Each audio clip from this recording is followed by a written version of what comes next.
Okay, so today I'm going to install a set of these rear shock absorbers I've been making. This is the factory shock absorber. I'm going to unplug the wire from the top here. You're going to remove this speed sensor wiring from the bracket. And you're going to need to have a bungee cord handy.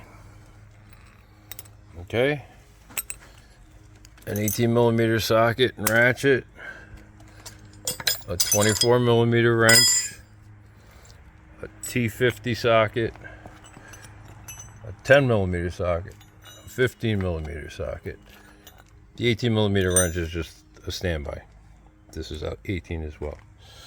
First, we're going to remove the two bolts that hold the caliper bracket on. They're here and here. Steve's going to film that while I do it. I put a lug nut back on the rotor because we're going to tilt this whole thing down. Once I remove the caliper bracket and hang it off to the side, then we'll just have to maneuver it out from around the emergency brake cable. So you take over from there. We're going to start with the caliper bracket.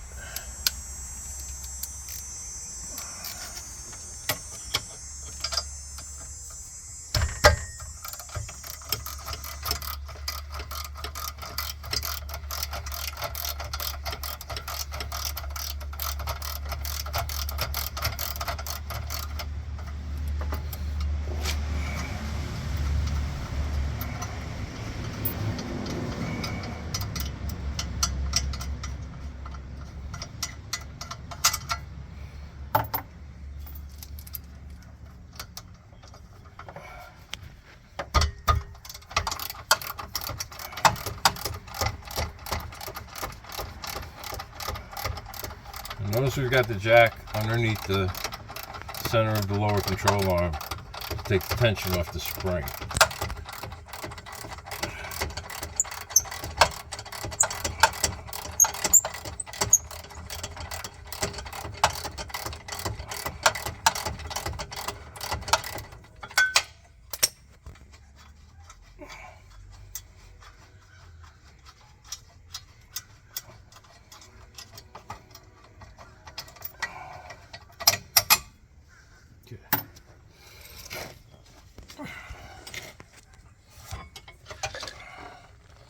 I'm going to slip the bungee cord between the brake pads, and then I'm going to hang it on the other side.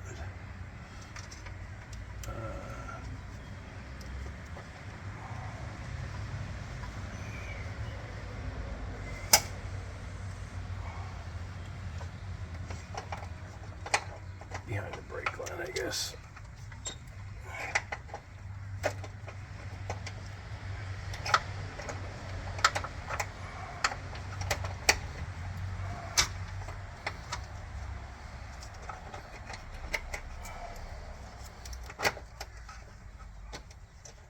Okay.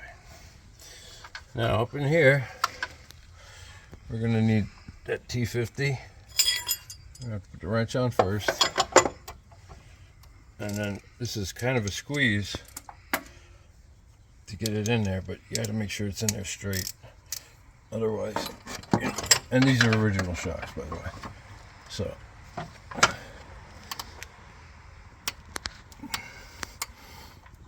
it's just, see, it can be really difficult. Let's see if it'll make any turns on its own, which I kind of doubt. Yeah, I didn't think so. Seems like we had a little more clearance on the other side.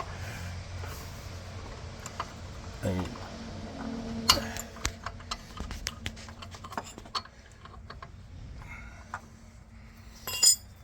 you put a dent in your car, man.